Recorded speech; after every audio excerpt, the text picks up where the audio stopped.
against His Excellency Sir Dr. FUBARA, the Executive Governor of River State, and his team. Gentlemen of the press, distinguished ladies and gentlemen, we have called you out once again this afternoon to keep you informed of the certain development in our polity, especially as it concerns the declaration of a state of emergency in River State, which is already in effect. You will recall that the President on the 18th day of March 2015 declared a state of emergency on the state of Rivers 2025, suspended the Executive Governor of River State and the State House of Assembly for a period of 6 months and appointed a sole administrator. The purpose, according to the President, is to restore peace and order. But as we all know, there is no breakdown of law and order in any part of River State. That is why, since the assumption of office, the sole administrator has no work to do. Besides, Section 305 of the Constitution of the Federal Republic of Nigeria, 1999, as amended, spelled out conditions that should warrant a declaration of a state of emergency in any part of the country. For instance, the country must be at war. There must be imminent threat of war in any part of the country. There must be breakdown of law and order, or a threat to a total breakdown of law and order. And perhaps the governor of a state can request the president via motion supported by two-thirds majority of the House of Assembly to declare a state of emergency. Finally, there is no natural disaster in the state as to warrant a declaration of a state of emergency. All the conditions spelled out by the Constitution for a declaration of emergency, none is in existence in River State. Today, as we speak, the sole administrator has resumed work. But you can agree with me, agree with the party, that there is no deployment of the military, army, navy, air force, or the police anywhere in any part of River State. You can also agree with us that there is no breakdown of law and order in this state. There is no threat to the survival, peace, and existence of citizens in River State as we speak. The sole administrator now merely occupies himself with dismantling existing governance structure in the state. For instance, he has sacked the Secretary to State Government, sacked the Chief of Staff, suspended all chairmen, board members, or parastatals and agencies of government. He has equally gone ahead to ask head of local government administration to give him nominal roles of local government council. Local government council is a third tier of government. They have no business with the state, but is tinkering with local government. That is to tell you that the situation that has warranted, that may have warranted the declaration of a state of emergency, is non-existent in the state. What he's doing is pure politics, which is not enough for a declaration of a state of emergency. Going forward, a few days ago, the head of service, Dr. George Weke, was forced to resign as the head of service of the civil service of River State.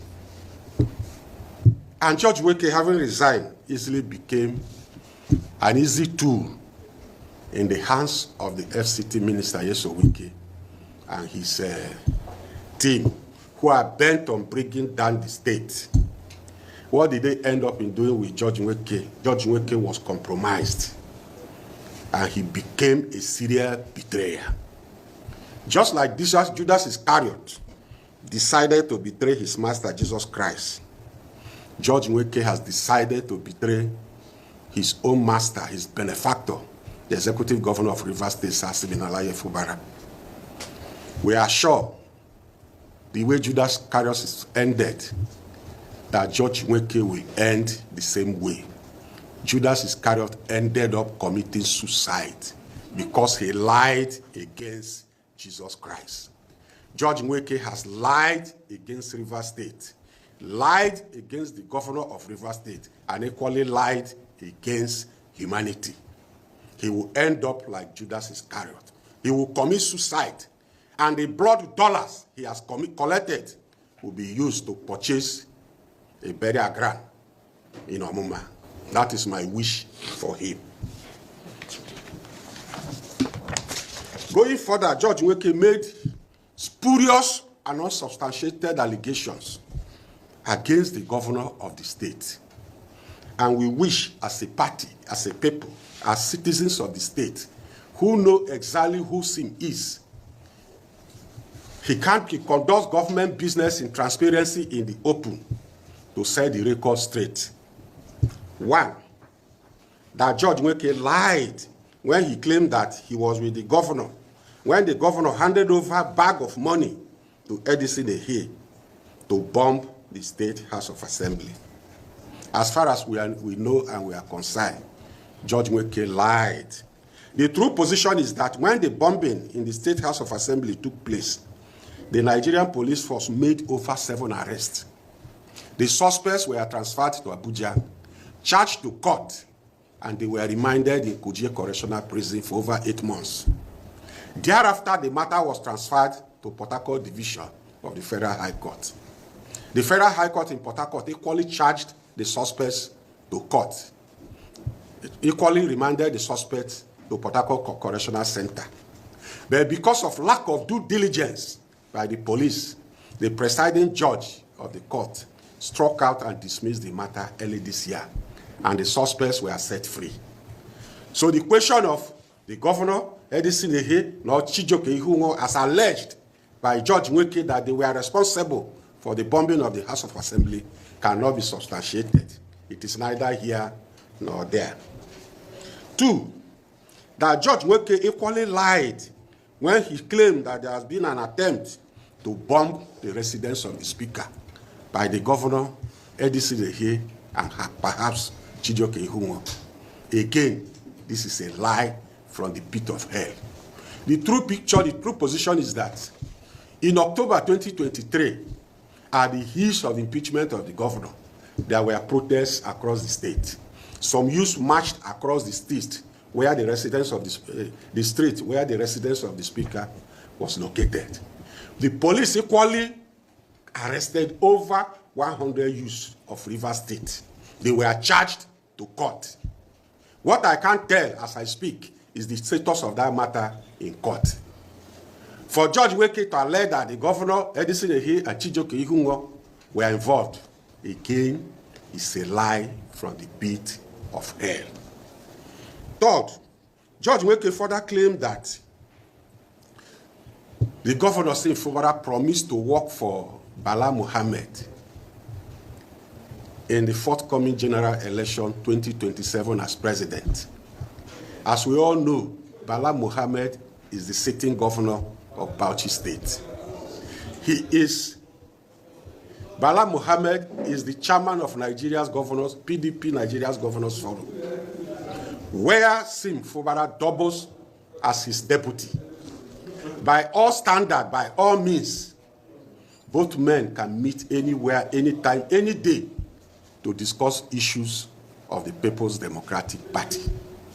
That Governor FUBARA promised to work for the presidency of Bala Mohammed is a lie again from the pit of hell by Dr. Judge Nweke.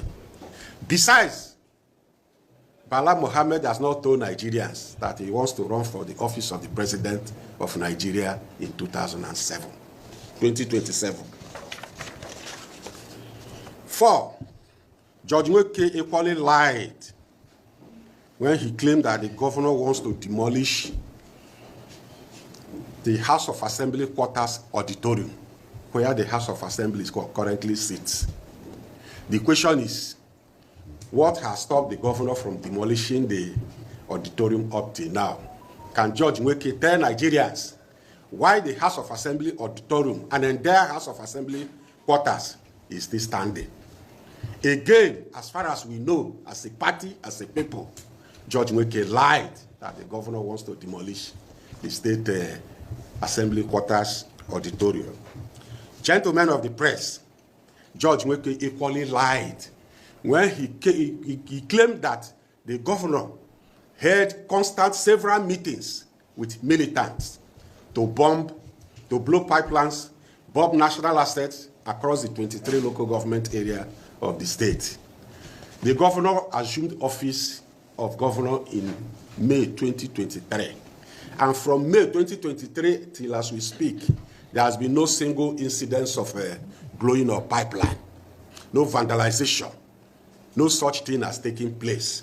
Where George Nweke got this information from is between him and his co-conspirators. Again, as far as we are concerned, George Nweke lied that the governor meets with militants to blow up public national assets. Judge number 6, George Nweke equally lied against the trade union, NLC, TUC, and other labor unions in Nigeria, that they want to carry out protests to distort facts, distort issues in the state. Again, it's a lie. Governor FUBARA, on assumption of office, created a friendly relationship with the labor unions. In fact, the backlog of civil service promotion, he ensured that every civil servants were promoted. He equally ensured that in the past 2 years that he gave bonus to civil servants. When it comes to the issues, welfare of civil servants, welfare of citizens, the governor didn't play with it. If there is a relationship between the governor and the labor union, it is because the governor has created that friendly relationship with them. That the governor meets with labor union, dole out money to them to distort fast an issue, to carry out protests in River State by George Nweke is also neither here nor there. There are claims that cannot be substantiated. He equally claimed, number 7, that the governor has set aside huge sums of money to influence the media. The media to do what? To influence them to do what? The governor has carried out projects in this state, and the projects the governor carried out speaks for the project, for him and the state. Before the declaration of state of emergency, Governor FUBARA embarked on 2 weeks non-stop project commissioning. He did the same late last year. If SIM is popular, it's not because he paid the media. It is because he is delivering on the dividends of democracy and the mandate given to him by Rivers people. For Nweke to claim that the governor set aside huge sums of money to the media is equally lies from the pit of hell, and the lies cannot be substantiated. Number 9, he claimed that sometimes he slept in government house.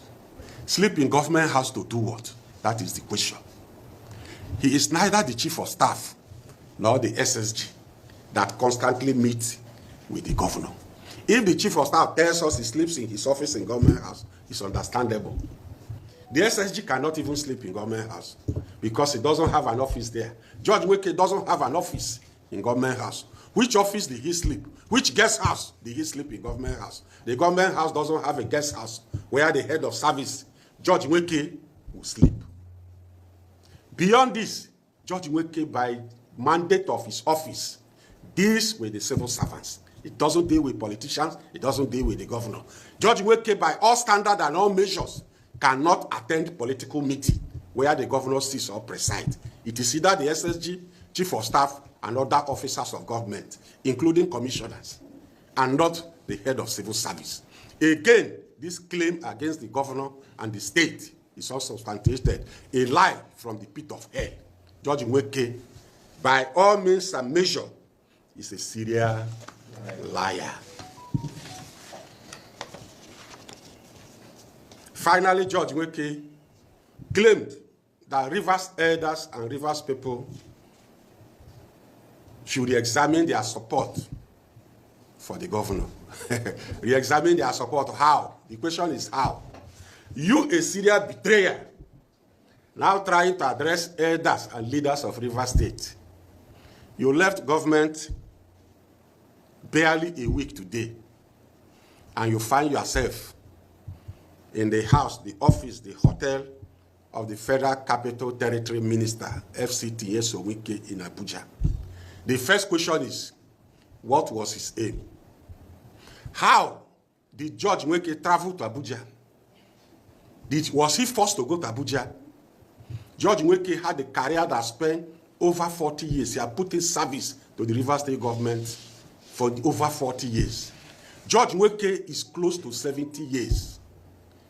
So whatever he's doing, whatever he's saying, whatever script he has read is because he was prepared and he has made up his mind for it. Nothing happens by accident. He bought the ticket that he used in traveling to Abuja. He packed his luggage in his house, went to the airport, boarded the flight, landed in Abuja, and went straight to Transcorp, where they kept for him to read the script. So nothing is accident. It's an adult, full-fledged adult, it's matured. It's a serial betrayer. Having betrayed to this extent, why would leaders and elders of River State take him serious? Why did he think he's in a position to counsel River's elders and people to review their support for the governor? It is simply not possible. The support the leaders and elders of River State, including River citizens, have for the governor is sacrosanct. They trust his government, and they will continue to trust that government. They trust the governor as a person, they will continue to trust him. See him conduct government business in the public with all degree of transparency. Therefore, the people will continue to support him. Finally, because we have examined, we have looked, and we have found no iota of truth in the entire drama that George Nweke acted, we have come to the conclusion that George Nweke, one, is a betrayer, serial betrayer. Two, highly compromised. Third, that he could not resist blood dollar. And for this reason, we call on Rivers people not to take any of the things that came out of the mouth of George Nweke serious and has been true. Two, we call on the President of the Federal Republic of Nigeria, Bola Ahmed Tinubu, to see the desperation in his minister. The minister wanted Supreme Court judge. They have given him. He wanted a state of emergency. The president has given him. What else does the minister want from the governor and Rivers people? Perhaps the head of John the Baptist. But the head of John the Baptist is not available. We therefore call on the president to call his minister to order that enough is enough. A state of emergency is in place. Let him allow the state of emergency to run its full course without interference. We call on our supporters, the People's Democratic Party, to be patient. As anything that have a beginning must equally have an end. That we have a state of emergency today is not the first time a state of emergency is being declared in Nigeria. It shall surely come to pass. Even if we reject it, we condemn it, but as law-abiding citizens, we are in it, we will live with it, and we will endure it. Even if we know that the president doesn't have the power in the entire constitution of the Federal Republic to suspend the governor, suspend the State House of Assembly, what can we do? We are citizens, we must obey, we must abide. Let the president see the desperation in his minister, jettison all the bogus allegations made by Nweke. They were scripts written by the FCT minister and his co-conspirators and given to Nweke to deliver. Believing that Nweke, having worked with him and just left the government, that Nigerians will believe him. From the beginning of the text he read to the end, you discover that it was all lie. You can see how he was shivering. Nweke is learned enough to speak from his mouth and not to read the written script. Even the written script written by him, he could not even read it well. We call on the president to jettison it, disregard them, and know that it is the desperation of his minister to take over the governance of the state, to take over the resources of the state, that is driving this entire process. Finally, we call on Rivers people, elders, youths, and everybody to keep faith with the governor. The governor has been given mandate for 4 years. He will deliver on the mandate. To us as a party, we work hard to protect the mandate freely given to the governor and to our party. We work hard to deliver the mandate. Thank you, and God bless all of you. Long live FUBARA, long live the River State, and long live the Federal Republic of Nigeria. Thank you.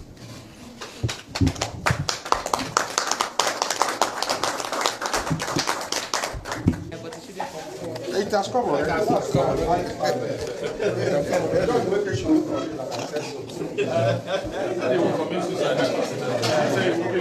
Not somebody that wish to leave. Cause him to die.